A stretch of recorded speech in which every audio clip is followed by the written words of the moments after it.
I would say, okay, every single time, come up with something new, Lepp. Come up with something new. Alrighty then, let's start there.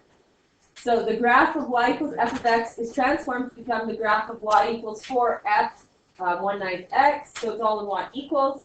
So I take my vertical stretch of 4 and I keep it, and I leave it, and then my horizontal stretch always flips, so it's always going to be 9. So we're going to take a horizontal stretch by a factor of 9, and a vertical stretch by a factor of 4, which is d. Now, these are all passive homo questions I'm giving you, just so you know. Your daily quizzes are 98% passive homo questions. So if you go like looking online for passive homo questions and you get super depressed because you've seen them all, that's why. Because I give them all to you. So don't go searching, you're wasting your time. So here we have, like, they were nice actually in the fact that they kept horizontal and vertical. If I were sneaky, because I know you guys don't read, they're like, I got this. I keep, I flip, I match, we go. But like, I would have like put it horizontal stretch and vertical stretch, and then I would flip numbers. See if you're red. Most of you don't read. You just kind of like, I got the answer, and then you like carry on. Always read, because if they put something in words, it's there for a reason. They don't put any extra stuff, right? So always read, because there could be something else in here that's causing this to flip or something too. So just make sure you read the whole thing. All right. This one, we need to move some coordinates. So we're going to use mapping. I'm going to subtract the 3 over. Now this question is actually nicer than what it could be, because they nicely actually took the -1 out, correct? They took the -1 out. Had they not, this question would be harder.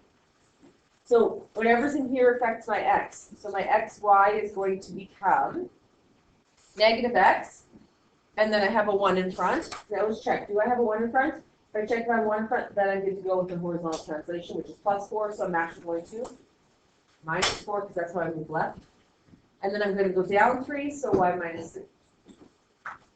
And then I plot my points. So I'm going to get -2 and -1, negative and -2, -4, comma -1, -3.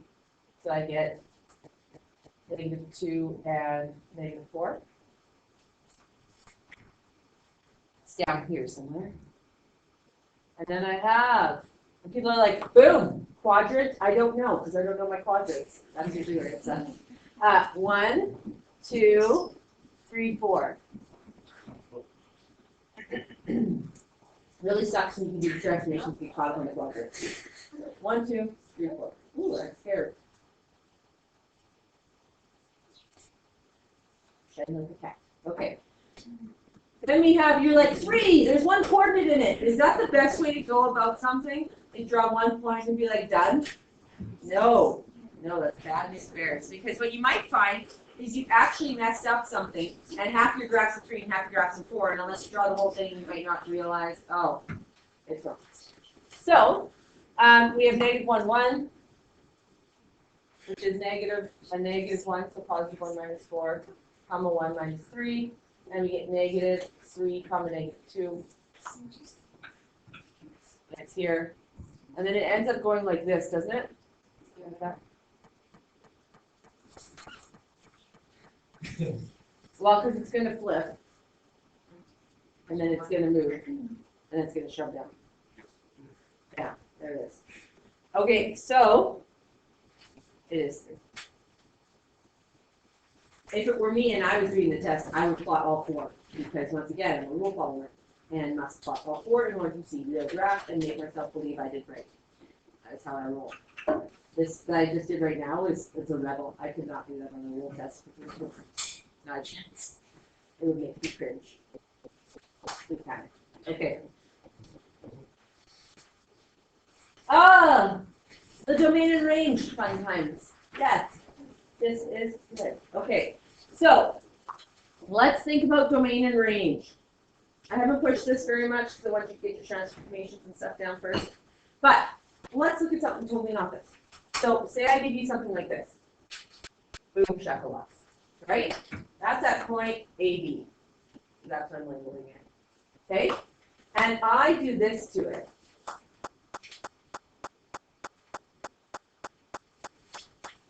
I just apply a reflection in the what? The y-axis.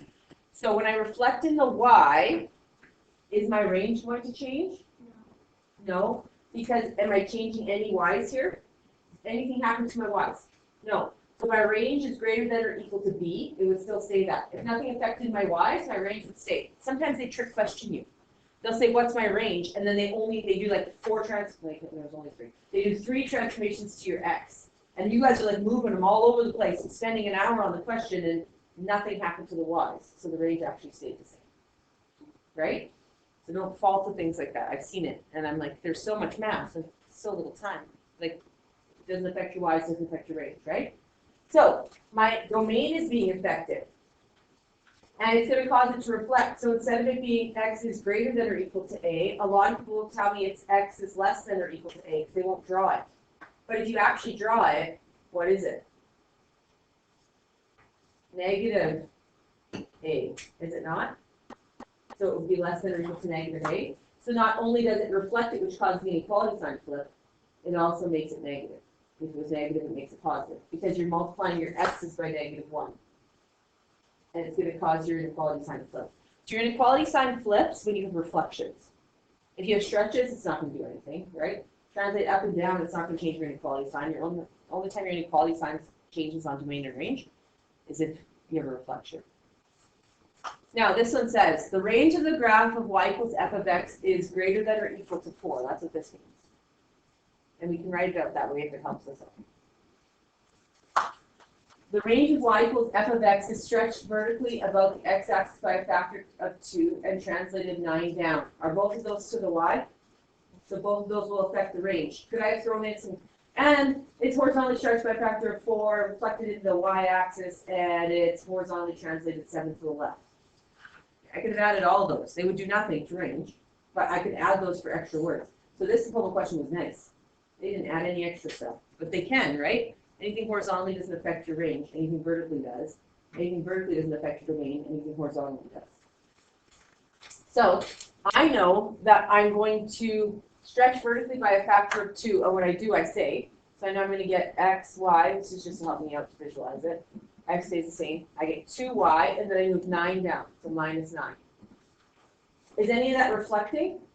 Is my inequality sign going to flip at all? There's no reflection, right? That's the only time my inequality sign can flip. So I know I'm still going to be y is greater than or equal to. I'm going to take that 4, I'm going to multiply by 2, because I have to do stretches and reflections and translate stretches and reflections first. So 4 times 2 is 8, and then I minus 9, and I get -1. So this is going to look the exact same, except -1. The only way this would flip and be this is if I had had a reflection in the x-axis, right? And it would actually cause this to be positive. It would make it positive. So it's when reflections are thrown in that your domain range becomes harder, right? Because you have to actually move it, change your inequality sign, and negate the number. So it's me.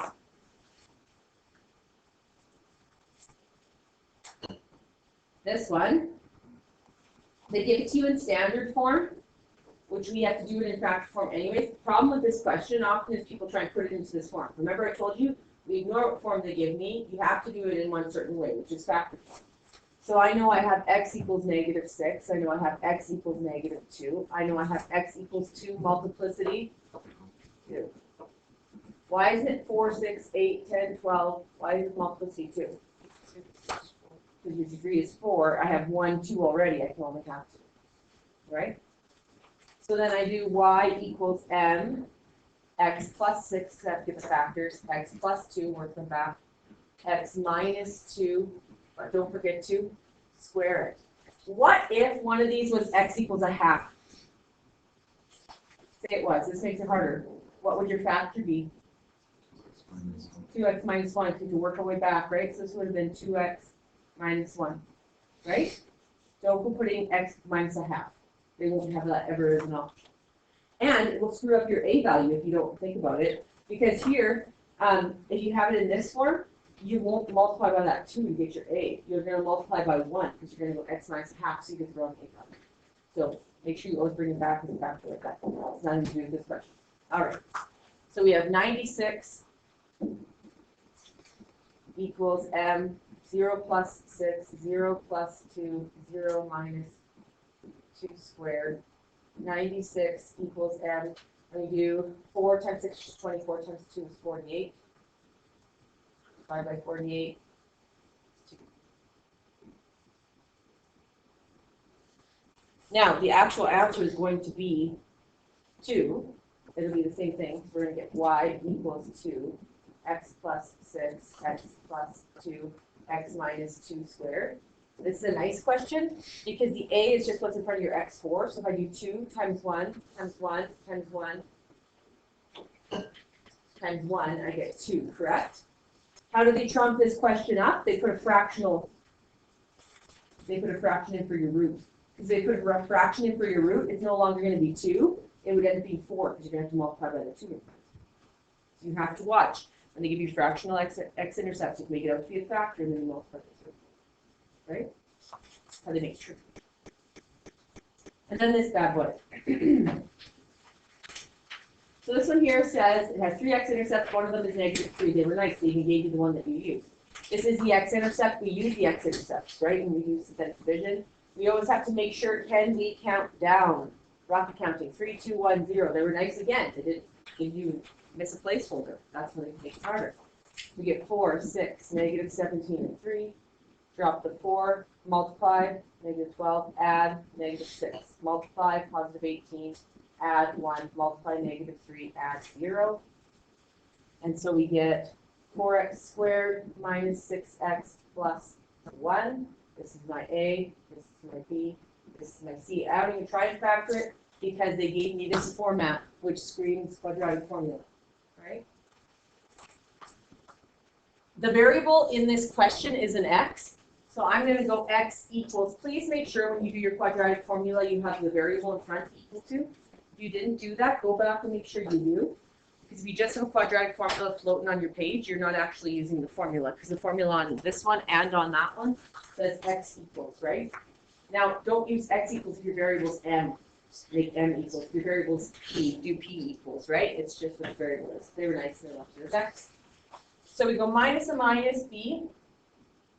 So we actually get plus 6, plus or minus the square root of -6 squared, minus 4 times a, which is 4 times c, which is 1, all over 2 times a, which is 4.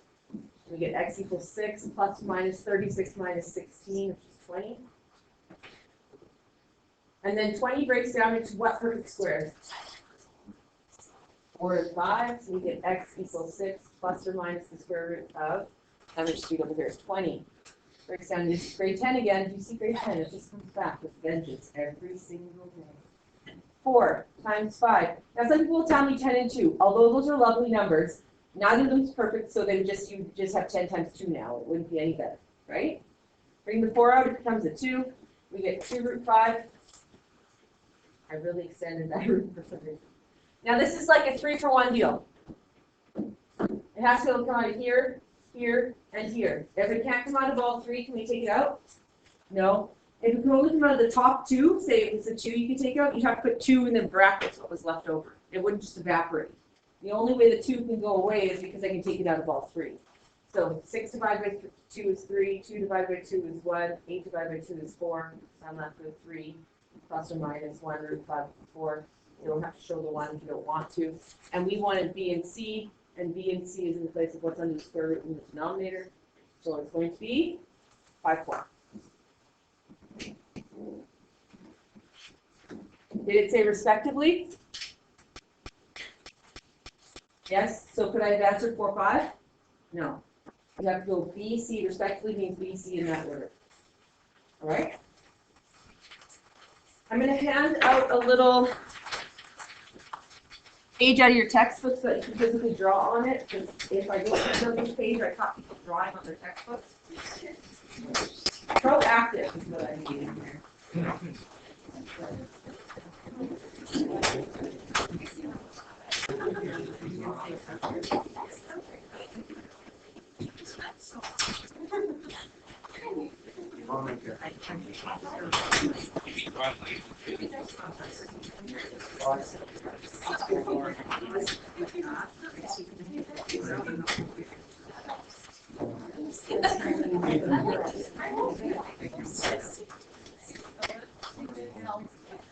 So we're doing the graphs here first, and then we're going back to that table.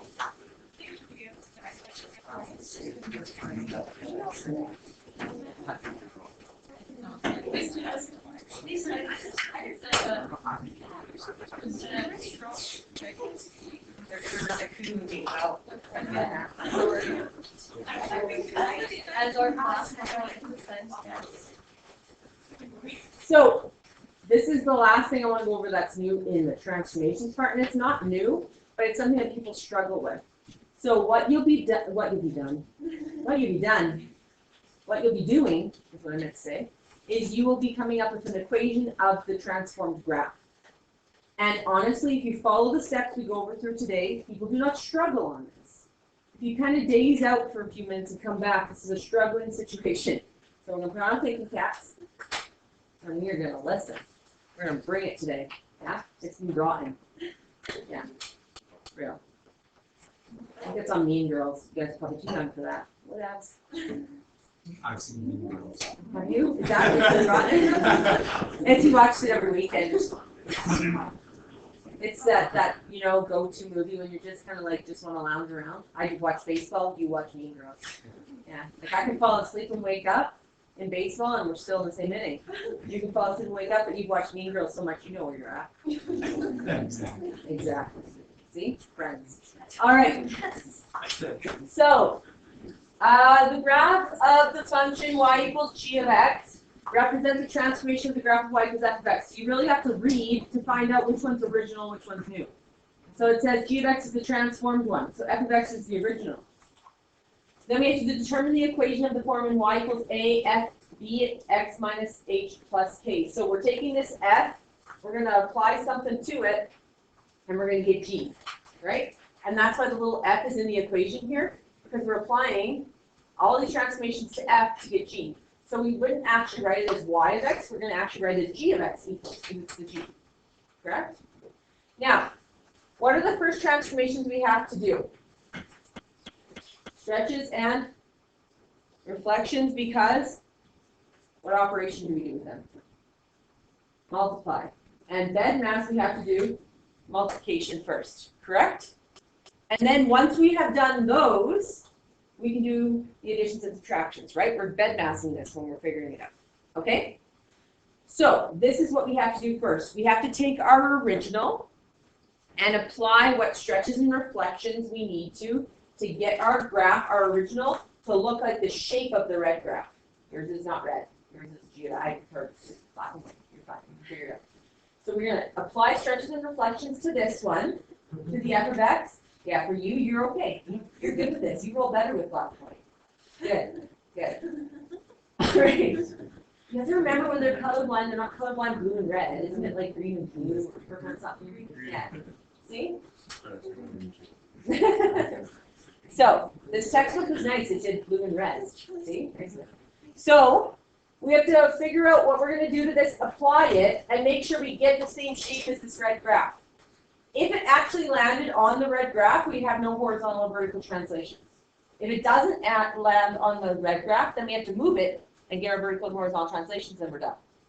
So the first thing we have to do first is figure out, is this baby stretched and reflected? So from blue to red, I can say it's reflected. One's up, one's down. See? Look at me, rocking this, okay? What kind of reflection is that? On the x-axis, which means it affects the y values. Okay. We're going to do some little math. Yeah. Moving what? Points. Thanks, everyone. So, I'm going to be a rebel and squish it on here, not because I want to. This is going to bother me, purely. But because I don't have an extra page to flip it to. But you can put page by page, side by side. And if I write on that whiteboard, which I really badly want to do, it won't record it. So I won't. Okay? So let's riddle me this. Let's go to mapping. X, Y. Okay? Boom, boom. Now there is going to be some vertical and horizontal translations that's going to happen to this mapping. But we're not doing that right now. We're just doing our stretches and reflections. And you told me that there's a reflection in the x-axis, which means it affects the y. So I know I'm going to have a negative y. Boom. Look at me rolling with the homies here. Okay? That's moving. Grant watches it on weekends as well with Mean Girls. All right, so we have to find out if there's a horizontal and vertical translation. You should throw a party in your head if they give you a graph that ends. If they give you a graph with arrows, life is a lot harder, and I'll show you one of those in the next couple of days. But if they give you graphs that end, woohoo, because we can literally count. Let's try it. Okay, horizontal. A 1, a 2, a 3, a 4, a 5, a 6, a 7, and 8. Then it's like dance class. A 1, a 2, a 3, a 4, 8. Yeah. And then we go a 1, a 2, a 3, a 4, a 5, a 6, a 7, and 8. Oh, what's horizontal here happening, peoples? Nothing. Good call. Okay. Hashawong. Hashawong. Okay. Currently, I don't think there's a reflection in the Y. I'm just like, nah. What if I screw up? Who cares? I will apply my mapping, and I won't get this graph, and I'll be like, girl, what'd you do? Like, you know, I'll apply it, and then it won't match this, and I'll be like, yeah, there's still a reflection. And what am I going to do? I'll go back and apply it. It's going to be okay. We will survive. All right? So if we don't get it right the first time, we'll try and draw it, and it won't match. We'll be like, It's a mouse, okay? Okay. All right. Let's try vertical. A 1, and a 2, and a 3, and a 4.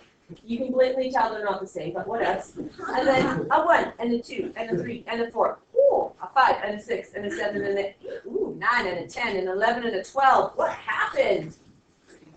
We stretched it by how much? 3. Not a third. It got bigger. Yeah? Okay. So we put a 3 here. Oh, so squishy. And then anything happen to my X for reflections and stretches? Do we think? No. What if we're wrong? Who cares? We'll try and draw it. It won't match. We try again. Okay?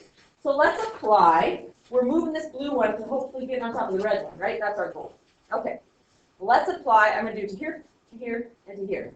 And let's see. Hopefully I get the shape of the red one. Does it have to be on top of the red one? Nah. It just has to be the shape of the red one. Because hopefully, if it's on top of the red one, we have no horizontal vertical translations, right? As long as it's the right shape, we're golden. You can just move it, boom, boom, done. It's not the right shape. We screwed up. We'll go back. We'll track it. Okay, well, let's see. So we have negative 4, 0.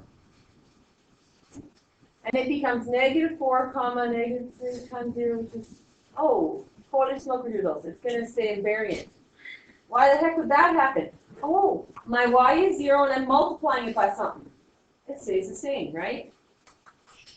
I'm going to make it green. That's right. All right. Yes, I'm not. But all my brothers and my dad are. Heck, I could be. I just think that's green. No one's correcting me. All right. Got that one. Yay. This is going to get worse. We are going to try and get a graph that is looking like that one, upwards, right? Where do you think I'm going to start drawing? Into the next graph.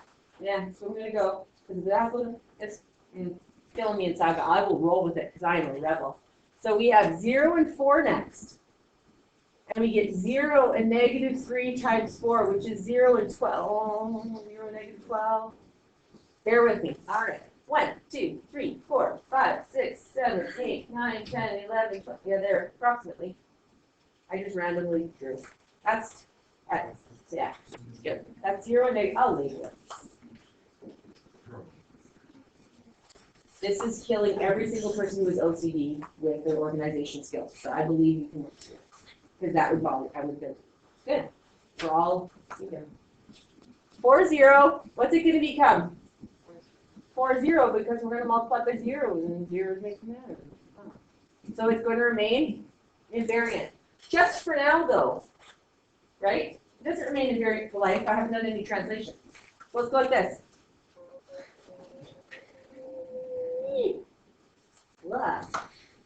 Now, we're going to be very generous to Mrs. Lepp, and we're going to say that looks the same as the red graph, right? Does it look like it's the right shape? Talking about? Yes. Yeah, yeah. Thank you. Watching Mean Girls too much. That was mean. Okay.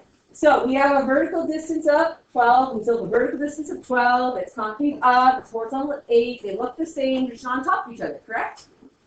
Yeah, yeah. We're doing good. Uh-huh. Mm-hmm. Mm-hmm. Yes. So my equation currently has just a vertical stretch of 3 and a reflection. We agree? So currently, this is just so terrible. I'm drawing into words. Currently, I have a -3 sitting down here. That's about it. A little x sitting in there. The x is by itself because there's nothing horizontally happening. Do we agree? That's all I have currently. Do we agree with what I put up there? Now I have to find the horizontal and vertical translations. If I get my stretches and everything correct, the horizontal and vertical translations are really easy. It's the very last step. So if you can get the shapes to match, now you just need to make them land on top of each other. So, do some good counting again. That's my favorite part. So this baby should be here, shouldn't it? And then if I slide it onto there, shoo, green will be on red, wouldn't it? So let's see how I do that. And we have to go from original to this one. We're always trying to get there, right? People count this way. Don't do that. You want to get the original to that one. And go. A 1, and a 2, and a 3, and a 4, and a 5, and a 6, and a 7, and an 8, and a 9, and a 10. Which way did I go? Up. Plus 10. And a 1, and a 2, and a 3, and a 4, and a 5, and a 6, and a 7, and an 8 to the right. So I'm going to go.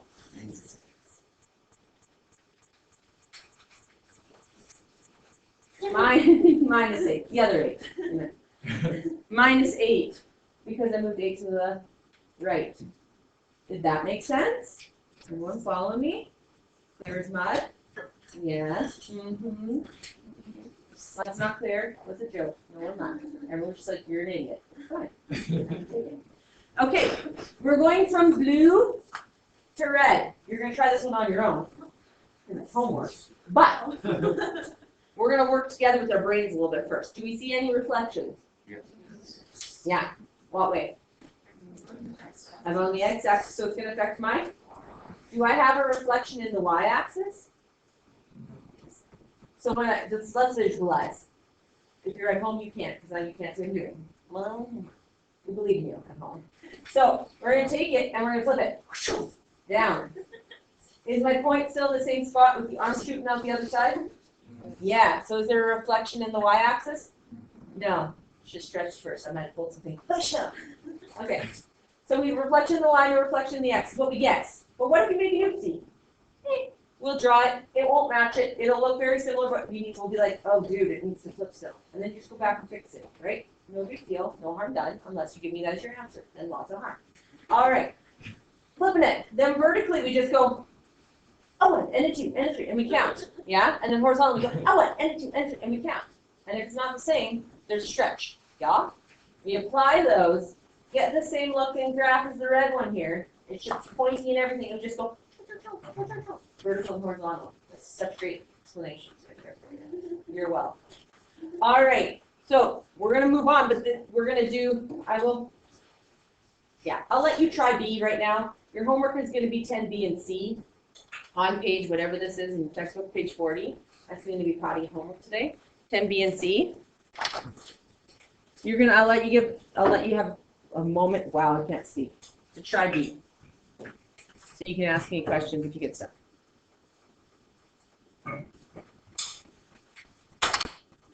And then we're moving on to the chart. So the first one, we have to move the 6 over. We get y equals f. Take the half out. When you divide by a half, what do you get? 2. Multiplied by 2. So we're going to get 1x, which is what we need, plus 6 minus 6. We have to subtract this baby over. So what do we have? We have a, and I'm going to be lazy. I'm going to write VS and HS. Do not do any of that on your test. It would be bad. Don't be like, Lepp, I thought you said we could. I'll be like, September 21st. And I'm going to 29 minutes and 23 seconds. And I'll be like, girl, please. I set up here, no short form. And I will bring it back. I will. And I'll be like, this moment in time. All right? 29. I went to it.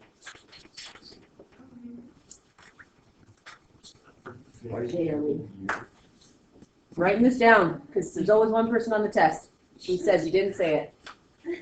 Documenting. Okay, so I have a horizontal stretch an HS. I don't have as big a boxes as you guys do on your paper, so you guys can actually write it out. Horizontal stretch by a factor of, if you do this on the test, bad news bears, no marks. 2, about the y-axis, because it's with the x. And then I have a, no reflections, and then a horizontal translation, don't do that either, 6 to the left, and a vertical translation, 6 down. Now this one, I have to divide by 2. What's at the back of this equation? A plus 0. Because if it was a plus 1, it would be there, right? Which is not. So we have a 1 here and a 0 at the back. So I divide by 2, which means I multiply by a half, or divide this by 2 and divide this by 2. This is a 0. So some people will tell me it's a half back, but it's not.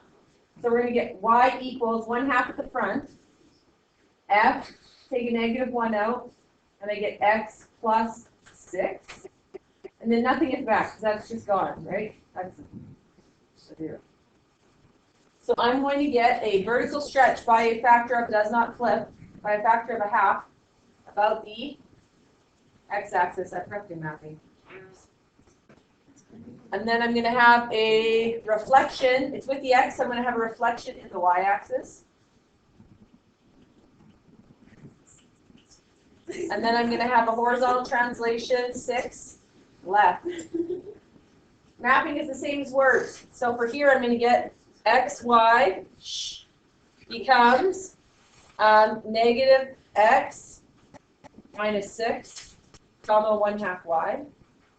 And this one, I have a horizontal stretch by a factor of 2. So I'm going to get 2x minus 6, comma 6 down to y minus 6.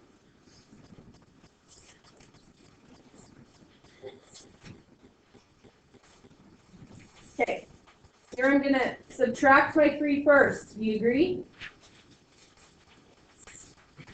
Now, paying close attention. If it actually had been like this, which I'm going to press the button to make this go away, what if I had actually had brackets here, like that? What would I have to do first? Divide the half, which would only affect the number in front, and then subtract the 3, which wouldn't, that half wouldn't affect the 3, right? So I'd have to do it first. So brackets or no brackets makes a difference. There wasn't any. So I'm going to subtract the 3 first, and then I'm going to divide by 2 or multiply by a half.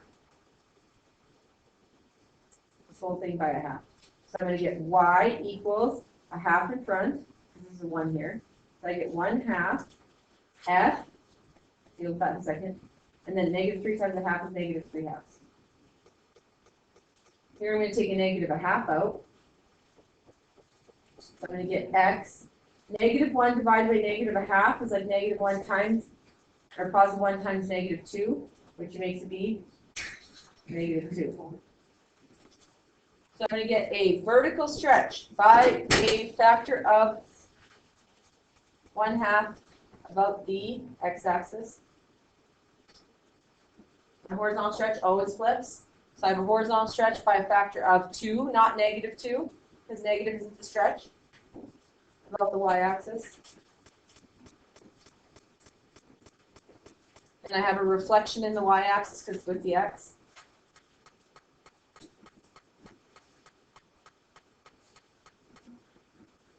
And then I have a horizontal translation to right, vertical translation 3/2 down.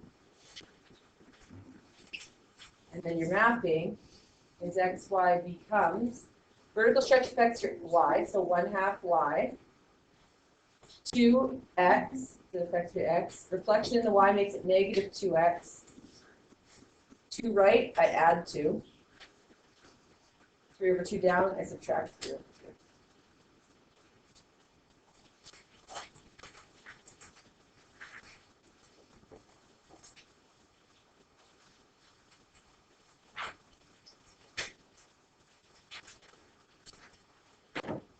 So in page 40,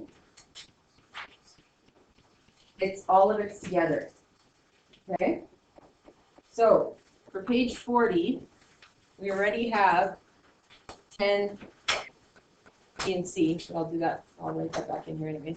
For page 40, you're going to do number 2.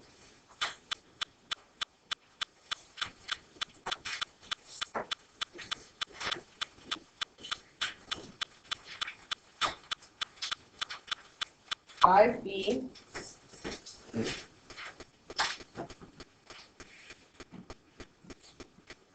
6D and E.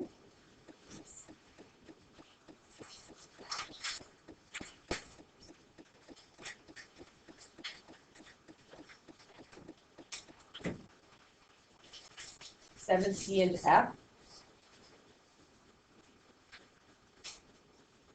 8.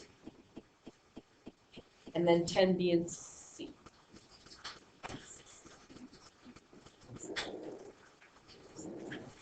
So tomorrow you're going to get, once again, diploma style questions with transformations of polynomials, and then we're going to move on to inverses.